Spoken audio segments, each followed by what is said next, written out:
auparavant, Claudia Loma nous accompagne. Vous proposez donc un podcast sur le Web3 et vous êtes une nouvelle convertie. On le disait, vous étiez auparavant directrice générale des magazines Elle et Marie-Claire en Belgique. Oui, quel chemin! Tout à fait, tout à fait. En fait, j'étais dans le secteur de la presse depuis toujours, mais pour le Elle et le Marie-Claire, j'ai surtout opéré sur leur transformation digitale, puisque c'était vraiment le moment charnière où il fallait transformer. Et je dois dire qu'en fait, ce process de transformation et d'accompagnement des gens dans la transformation de leur métier, j'ai vraiment trouvé ma place là-dedans. Et puis, le Covid est passé par là. J'ai quitté la Belgique pour la France, j'ai quitté ma carrière et je me suis dit, mais quel est le prolongement logique de ce que je fais ? Quelle est la prochaine grande transformation et des business models et des comportements des utilisateurs au quotidien et donc de la société? C'était naturellement la blockchain. Donc, je me suis formée à la blockchain. Je veux dire que je n'ai pas été super épanouie pendant les 12 semaines chez Alira, même si ça a transformé ma vie parce que c'était donné par des développeurs. Et donc, avec un langage très technique. Oui, c'est aride. Voilà. Et ce qui m'intéressait, c'était... Oui, mais qu'est-ce que je fais avec ça? Comment je transforme ça? Et quand je suis sortie là, je me suis dit, mais au fond, qu'est-ce que je sais faire? Je sais faire du contenu. Bon, je vais continuer à apprendre. Je dois continuer à apprendre. Je voulais me plonger au cœur de l'écosystème. Et finalement, le podcast sur l'audio, c'était ce qu'il fallait faire. Et on était très contents, on est très contents, mon associé et moi, du succès rencontré et de la quantité de connaissances qu'on a emmagasinées sur un an. Et la grande frustration, c'est que plus on apprend, plus on mesure l'étendue de ce qu'on ne connaît pas. C'est toujours donc, comme ça. Le rabbit hole. On rappelle donc productrice et animatrice du podcast NFT Business, alors que vous venez, même si vous étiez en charge de la digitalisation de la presse traditionnelle, vous vous êtes trouvé une passion pour la blockchain ou c'est juste par nécessité en vous disant, voilà, c'est l'avenir, il y a un business, j'y vais, ou c'est une vraie passion, c'est une vraie conviction, il y a une forme de lumière en vous que cette thématique Web3 fait de plus en plus scintiller? Enfin, comment est-ce que vous vivez cette conversion? Alors je dirais que c'est pas tellement la blockchain. Moi, ce qui m'intéresse, c'est comment la technologie impacte les gens et comment elle transforme nos comportements. Et il était évidemment évident que la blockchain était la prochaine révolution du quotidien des gens, mais donc également de toutes les industries. Et donc naturellement, j'y suis allée et je ne suis pas allée en me disant chouette la blockchain. J'y suis allée, je me suis dit, je sais que là, je vais pouvoir continuer mon process de transformation, d'accompagnement. Et l'accompagnement, il se fait par quoi? Parce qu'en fait, une transformation en entreprise, elle ne se fait que si les gens comprennent pourquoi on transforme. Si les gens ne comprennent pas pourquoi on transforme, ils ne bougent pas. Ils sont réfractaires, ils restent sur leur position. Et donc, l'acculturation, la compréhension des enjeux, c'est la clé majeure pour faire bouger les gens en entreprise. Et en fait, aujourd'hui, c'est exactement ce à quoi on fait face, parce que le podcast, c'est la face visible de l'iceberg. La face cachée de l'iceberg, c'est qu'évidemment, comme on a de la notoriété et qu'on amène de la réassurance, parce qu'on n'est pas, mon associé et moi, des cryptonatifs, donc on a un langage compréhensible de tous, eh bien, les industries viennent chez nous en demandant, OK, quelles sont les prochaines étapes? Parce qu'évidemment, ils voient toutes les grandes marques qui montent des projets NFT. Et donc, nous, ce qu'on leur dit, avant d'agir, il faut comprendre. Et il faut aussi comprendre que ce n'est pas monter un projet pour faire des singes. Ce n'est pas monter un projet pour devenir riche ou transformer son business model en 2 jours. Non, c'est une transformation 360 degrés qui va impacter toutes les verticales métiers. Parce que qu'est-ce qui s'est passé en 2021 et en 2020? On a vu éclore des projets NFT dans tous les sens. Ça partait de quoi? D'un département marketing qui avait une super idée. On monte un projet en mode start-up et puis on se rend compte, on dit ah oui, mais j'ai besoin de crypto. Ah, ok, on va au département financier. Ah oui, mais le département financier est un peu en résistance. Et puis, il faut accompagner. Et puis, on fait tout vite. Et ce que j'aime à dire, c'est que 2021-2022, c'était les années d'expérimentation. 2023-2024, ça va être l'année de la construction et de la transformation. Parce que, bien sûr que le Web3, c'est bien plus que des projets NFT. C'est vraiment une transformation 360 avec... Ça va changer quoi à la vie ? Voilà. Puisque vous vous adressez à des entreprises qui ne sont pas spécialisées de tout ça, qui ont besoin d'être formées, mais qui en plus en ont l'envie, qui ont la curiosité pour ça, puisqu'elles écoutent, elles suivent votre podcast, oui. Et vous vous adressez à ces entreprises et à leurs équipes. Qu'est-ce que vous leur dites sur l'impact qu'auront les blockchains et le Web3 sur la vie et au-delà sur la vie des entreprises et les enjeux futurs des marques? Alors, vous savez, souvent, ils viennent chez nous parce qu'ils ont vu un concurrent qui ont fait une action. Ils se disent, on va louper le train. Ils ont été traumatisés par la transformation du Web 2, les réseaux sociaux et l'e-commerce. Ils se disent, cette fois-ci, on ne peut pas louper le coche, on y va. Et donc, ils arrivent chez nous, mais ils ne savent pas vraiment ce qu'ils veulent. Et en général, quand on commence nos séances d'acculturation, je leur dis, qui sont vos clients dans 5 ans? Et vos enfants, ils se comportent comment au sein de vos foyers? Alors, évidemment, quand on parlent aux gens de leurs enfants, on a toute leur attention. Et donc, je commence à expliquer l'analyse des comportements des générations Z et des générations alpha. Je leur explique les traumatismes qu'ils ont vécus pendant les confinements, les couvre-feux, et puis en fait, pour eux, ils ont toujours vécu dans les crises. C'est une succession de crises sanitaires, financières, écologiques, énergétiques. On leur dit que dans 20 ans, il n'y aura plus d'eau. Et donc, ils ont perdu, ces générations, ils ont perdu l'insouciance. Moi, quand j'avais 15 ans, je ne m'inquiétais pas de la planète, je ne m'inquiétais pas de mon avenir. Je savais que j'avais une certaine sécurité, une certaine insouciance. Ces générations ne l'ont pas. Même les enfants des familles privilégiées. Pourquoi ? Parce que les enfants, aujourd'hui, ils sont dans les foyers avec plus aucune frontière entre la vie professionnelle et la vie privée.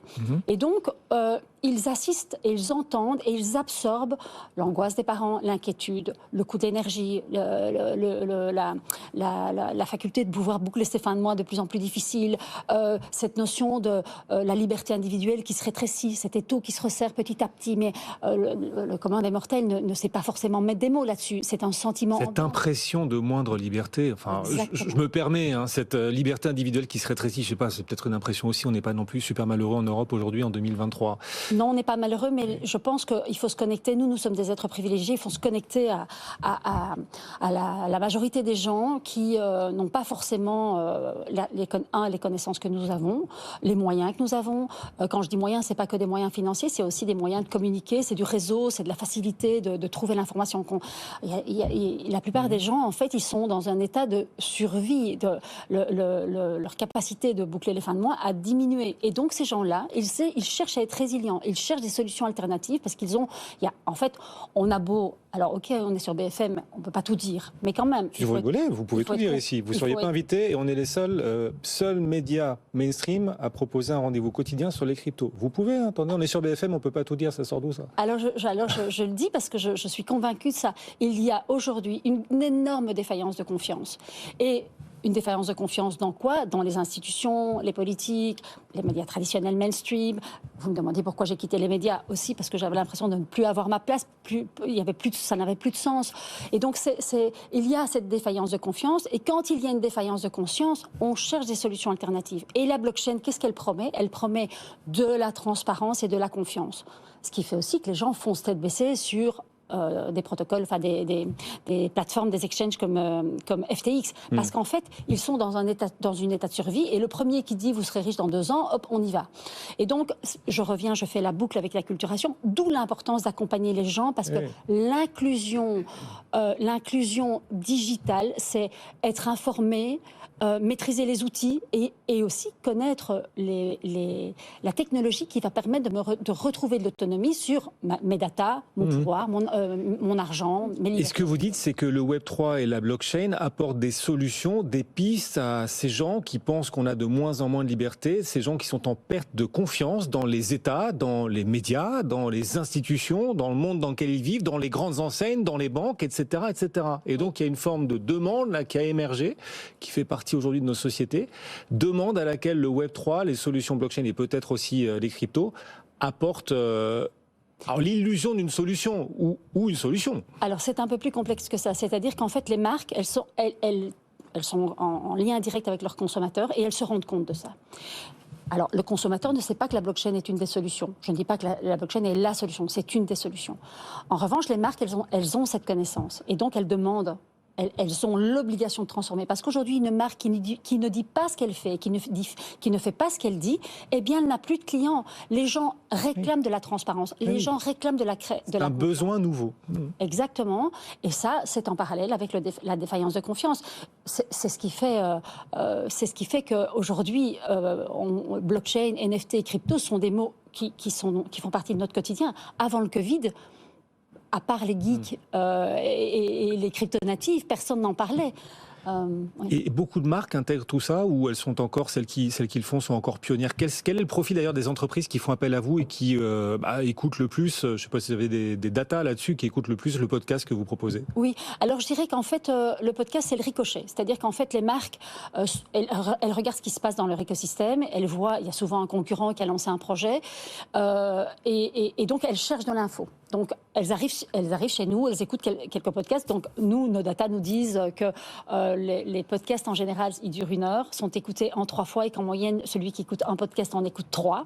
On a plus ou moins 15 000 écoutes par mois. On existe depuis bientôt en le 20 janvier. Et on a Bon anniversaire. Merci. Avec quelques jours d'avance. À Valentin aussi, 15 janvier. Voilà, on fêtera ça ce soir. Ouais. Ça sera 3 ans pour vous ? Non, 1 an. 1 an. 1 an. Ah ouais, d'accord. Toi, 3 ans.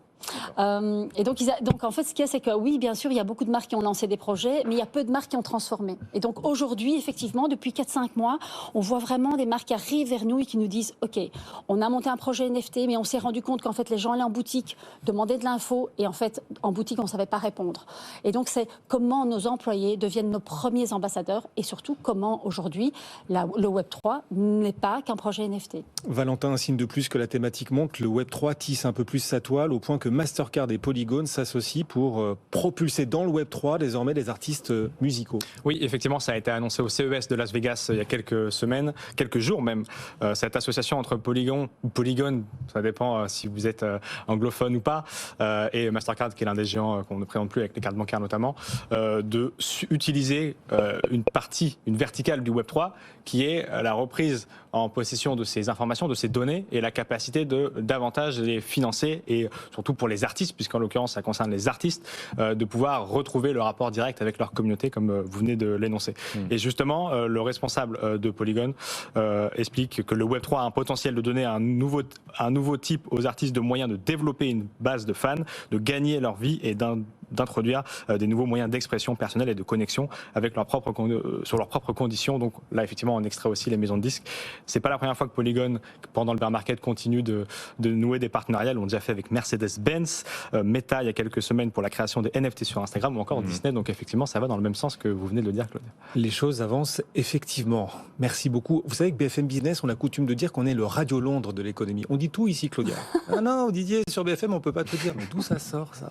Non, au contraire, venez ici. On est le Radio Londres de l'économie. On est les seuls à parler d'économie avec autant d'acuité dans l'univers des médias mainstream. Venez ici, au point qu'on parle aussi des cryptos, des blockchains, et avec le maximum d'expertise possible. Et les meilleurs experts qui nous accompagnent chaque jour. On vous remercie d'ailleurs tous. Merci Claudia, merci d'être passée. Claudia Loma, productrice et animatrice de ce podcast NFT Business. Donc on vous souhaite bon vent et le meilleur pour ce podcast. Merci.